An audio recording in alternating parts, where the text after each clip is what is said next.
Hey guys, welcome to the channel. This is going to be a neat little video today. I kind of stumbled into this. I don't even know how I found out about it, but it's not terribly new, but it seems to be not very well known. So I was kind of monkeying around with this on Discord the other night, and I asked a couple guys if they knew about it, and they said nope. So I thought it'd be appropriate to do a video. And the bottom line is this is a real simple little thing to be able to do, and that's that we can use the radio to configure Betaflight. Now, it's not like SpeedyBee, so you can't configure everything in Betaflight, but you can configure some of the things that are more field centric. So things like your PIDs and your filters and maybe your VTX. So I'm going to show you how to do all that. It's going to be a pretty quick video. It's not particularly hard to do. So we're going to run through it. I'll show you the tricks to the trade, and we're going to make sure everyone knows how to do this. The cool thing is you don't need much. You need your radio, you need Betaflight, and you do need a bi-directional protocol like Crossfire. So you can use ExpressLRS. In fact, this setup that I'm using is ExpressLRS. It's ExpressLRS 915. So with that said, I'm going to bring up a workspace, and when I bring up that workspace, I'm going to be sharing my entire desktop. So this is a little kludgy for me to do. I'll try and do my best. I've got a monitor set up so I can hopefully see. And don't worry about the links. I've got links for this in the description. But this all starts by going to GitHub at the link that I have in the description and downloading the Lua script. We're looking for Betaflight TX Lua scripts 1.5. The cool thing is this is really easy. This is not hard to do. It's a very simple process. You simply scroll down to the bottom and you'll see this link down here called Betaflight TX Lua scripts 1.5.0, and you just click on that and it'll download, and it's just a little zip file that you'll get on your computer. So once you have that, we'll open that up and we're going to extract all. And I've already done it, so I've got a paren 1 there, but that's fine. I'm just going to extract it. And you'll see that we're left with a folder that's got this thing called OBJ. That's fine to ignore that. This hopefully looks familiar to most of you. So I'm going to minimize the browser now, and I've already got my radio plugged in. As you can see, I've got the USB connection. This is EdgeTX, so if yours looks a little different than mine, that's why. So all I'm going to do is put these two windows side by side, and what we want to do is take these folders that I already have on the right, and we're going to drag them over to the left. Make sure you don't put them inside a folder on the left. Make sure you put them in the root directory on the left-hand side. So don't drop it in themes. It won't work. Don't drop it in widgets. Don't drop it. You have to drop it in the root. Now, I'm going to go ahead and let this fly so you can see it. And it says, hey, of course, I've already done this. So the destination has 37 files with the same names. I'll just say, go ahead and replace these files so you can see the whole process top to bottom. So, whoops. Let me hit escape there. I was trying to move the status window, but it went by so fast, it got away from me. Okay, that's it. That's it. The software is now installed, and it's on the radio. The only thing left to do is disconnect the radio. And the other thing I want to tell you guys is I've got a Tyro 119. The only connection I have is to Betaflight because I want to show you Betaflight. I want to show you what you see, what happens in Betaflight, so you see how this stuff works. But I am going to disconnect the radio because we no longer need that connected, and honestly, we need to be able to work with the radio. Okay, so now I want to bring up Betaflight so you guys can see that. So in Betaflight Configurator, this is my Tyro 119, and you can see that I've got my my PID screen up. We're going to start with that, and I'm going to press on the radio now. I'm going to press the system button, and I'll do this up close in a minute. I want to show you Betaflight first, then I'll give you a zoom in on the radio so you can see the radio. So don't worry about that, but I want you to see the software because it's important for you to see that it actually is making the change.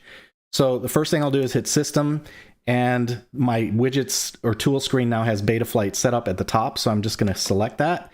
And of course it's compiling because I reinstalled it, but the compile looks like it's done, and I'll just hit enter again, and there we go. So on the radio, you can see I've got options here: VTX settings, PIDs 1, PIDs 2. Don't worry, I'll give you a zoom in. Don't worry about it. I just want right now the thing that to focus on is Betaflight.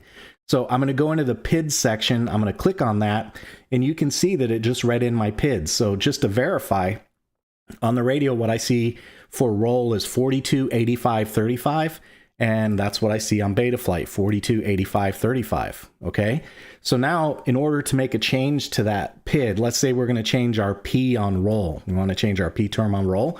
All you do is click the jog wheel, and that highlights the field, and just move I'll change it from 42 to 45. All right, and then I'll click the jog dial again, and now it's set to 45.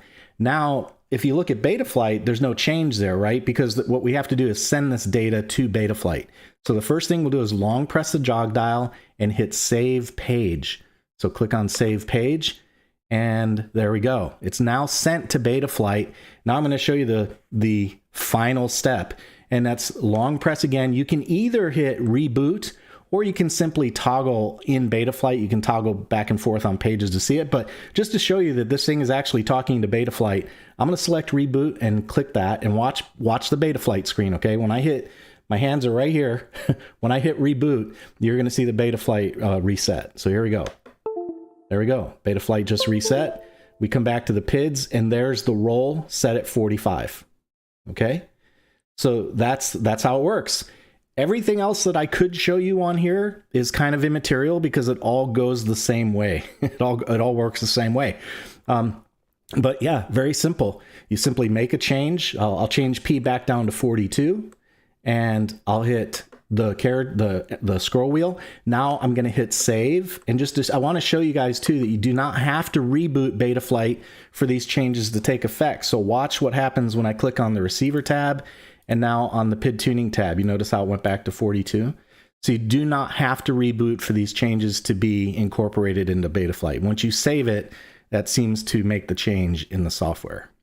And that's all happening. There's no wires. It's all happening over, this is ExpressLRS too. This is not Crossfire. This is ExpressLRS. Okay, so what I'd like to do now is I'm going to zoom in. I'm going to give you guys the big camera now. We're going to put Betaflight away, and I'm just going to give you a little walkthrough on what's available on the Betaflight script so you can see what you can change. And like I said, it's not everything, right? This is not like if you get the SpeedyBee app and you do, I'm going to hide the chat window too, guys, so because we don't want that in the way. If you get the SpeedyBee app, you can change pretty much everything, right? This thing does not change everything, but like I said, it kind of changes that important stuff that you might be fiddling with at the field, and it kind of makes it nice to do it because you don't have to plug in. I can't even tell you how many times this has come in handy for me at this point. So anyway. There are in-flight options too. I'll tell you that there are in-flight options, and if you want to program your radio to do that, by all means, that's a very convenient way to do things is in flight. But the cool part about this is it doesn't require anything in your radio, so you don't have to go through every radio setup and set up an OpenTX configuration. You saw how fast this was. I downloaded the script, copied it to my SD card, and bam, I'm in here. Now the downside, of course, is that you're going to want to land to do this, or maybe you hit return to home and and let it hover. That's possible, I guess. So, okay, options. We have VTX settings, so I'll just click on there, and you can see that we're reading race band R, channel 3, power level 600. That's accurate. Protocol is smart audio, and it's on 5732. That's accurate. So if I want to change the band, I'll simply highlight R and move the field to, say, the B band, and then I'll long press and hit save. And when I do that and go into Betaflight, you see how that just reloaded with B? This thing has changed over now to B. It's on the B band. All right, so to back out of there, you hit the return key. PIDs 1 is the one that I showed you. PIDs 2, this is like the second page of PIDs. So you've got feed forward, D min for roll, pitch, and yaw, and then your feed forward transition and D min gain and advance. So if you want to make changes to those, you can. I don't see support for multiple profiles yet. So if you have like 3 different PID profiles, I don't see support in there yet to do that. There is information in here on rates. So I am using in this configuration, I'm using Betaflight rates, but you do have the option to come in and change your rates. And then your your throttle expo and limits if you want to do that. Very cool. And then advanced PIDs, this is where you get into your angle mode, limits, throttle boost if you have them, I-term reduction, dynamic idle, VBAC compensation, I-term relax, all the advanced stuff in PIDs.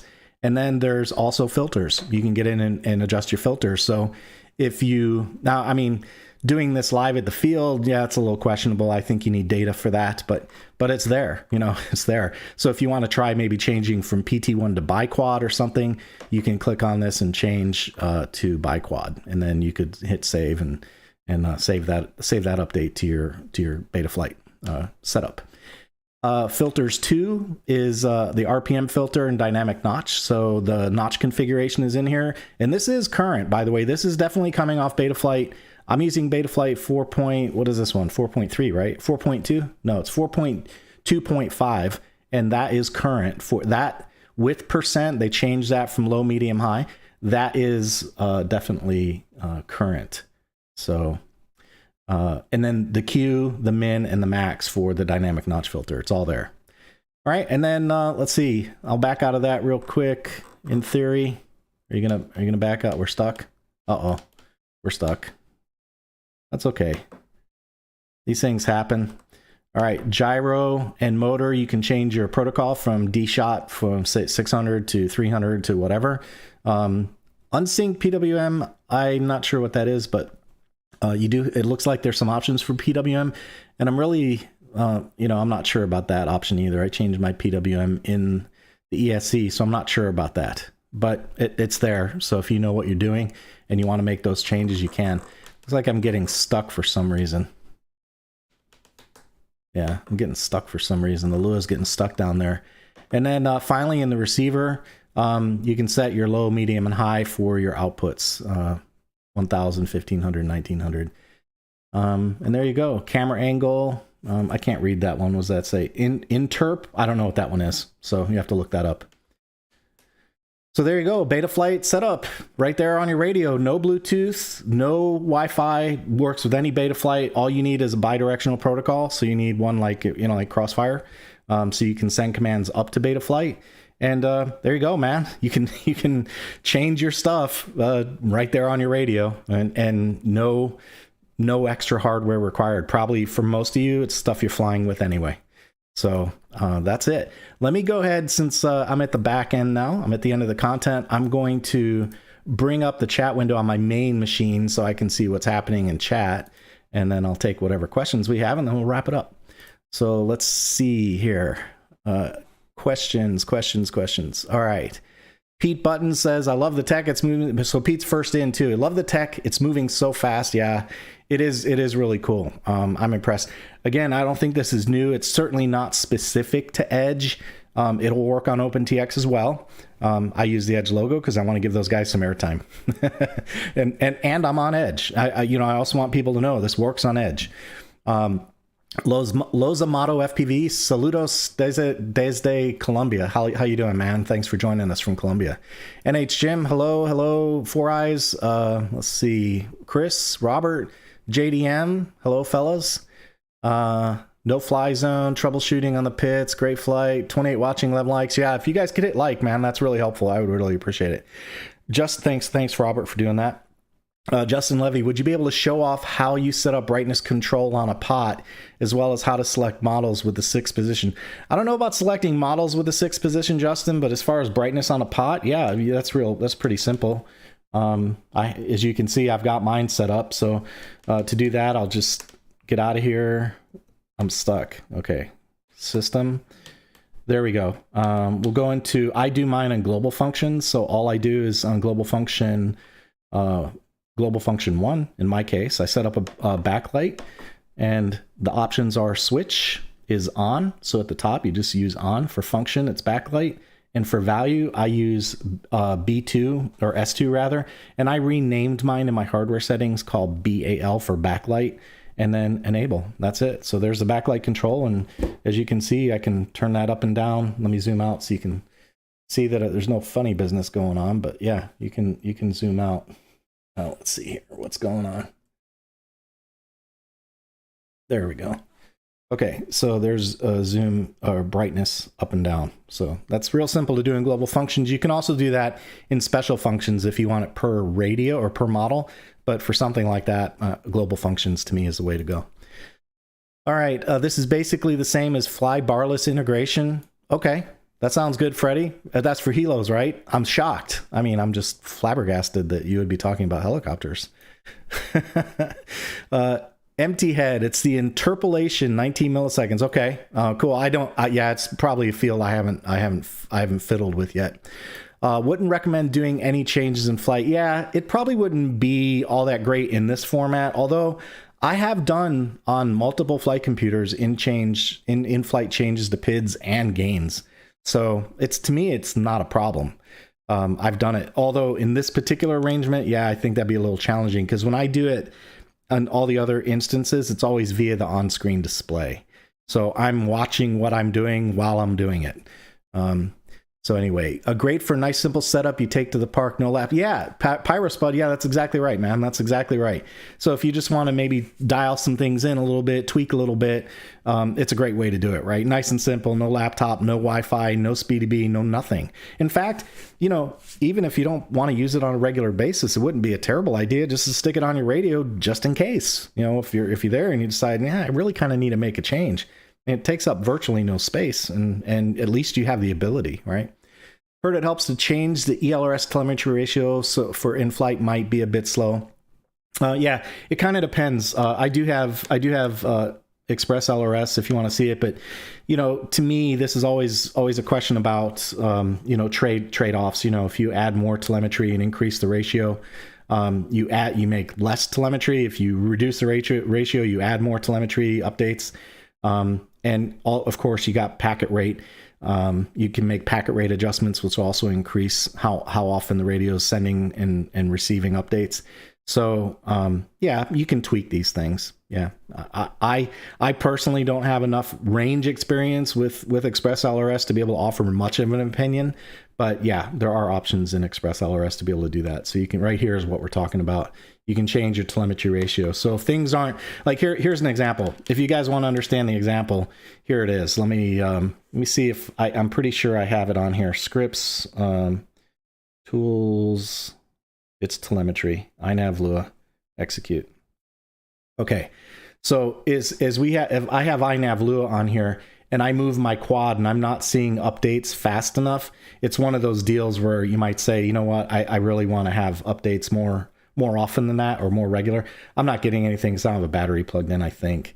But if you want those updates more often, you can go into your telemetry script on the, oh, I lost it.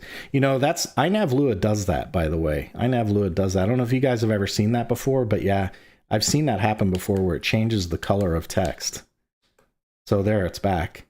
All right, anyway, let's do radio settings, and then we'll go into ExpressLRS, and in here, the TLM ratio, that's the telemetry ratio, you can increase that. So notice, pay attention to the rate. So as you lower it from, say, 1/8 to 1/4 to 1/2, you can see the rate increasing. So right now, 1 to 2, that's one control packet to 1 to 2, I think that's 2 control packets to 1 telemetry packet.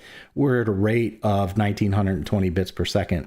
If I reduce that, you can see as I increase the ratio, the telemetry rate slows down quite a bit. So at 1 to 32, we're at 167 bits per second. So you can see that it does slow down quite a bit. So if you're not getting telemetry fast enough for your taste, you can change it. Just keep in mind when you do, you change the amount of control data you're sending to your craft. And just keep that in mind. Okay, let's see. Neat, got LRS kit coming, excited to get in on all this. Yeah, LRS is cool, man. It's if you watch their leaderboard, they're doing some really cool stuff. In my next quad that I'm working on right now is going to be ExpressLRS 2.4. There'll be a whole video on that, but keep an eye out on the channel. I'm anxious to try 2.4. The receiver for that thing is so small, it's ridiculous. It's like it's that small. It's really tiny.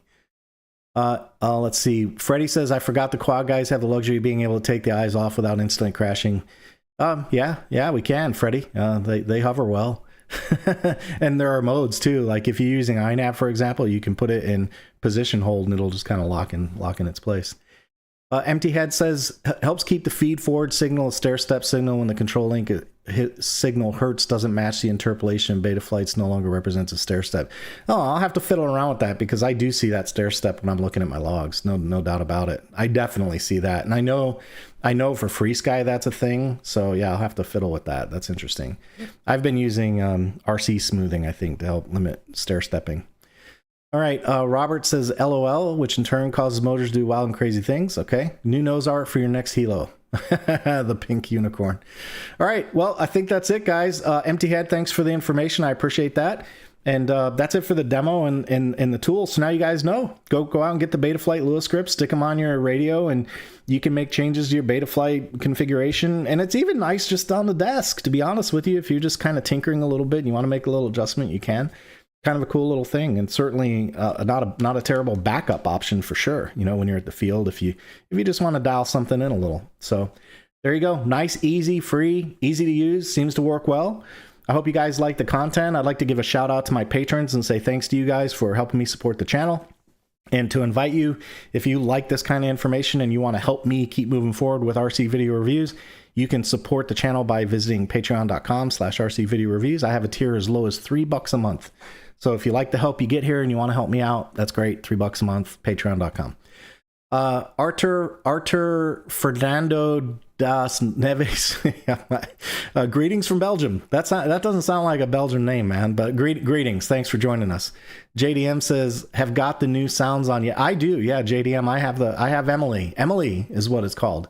I definitely have it. So it helps get the interpolation correct to keep the motors as a stair-step signal. I see. All right, guys. Well, hey, thanks for popping in. I hope you enjoyed the video. If you like this kind of content, hit the subscribe button, hit the notification bell. Make sure you join the channel and keep an eye out for more stuff. There's more coming.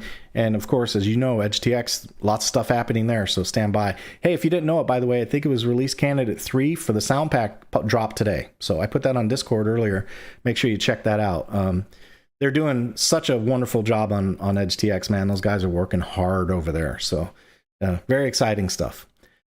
All right, guys, that's all I've got. I hope you enjoyed the content. Take it easy.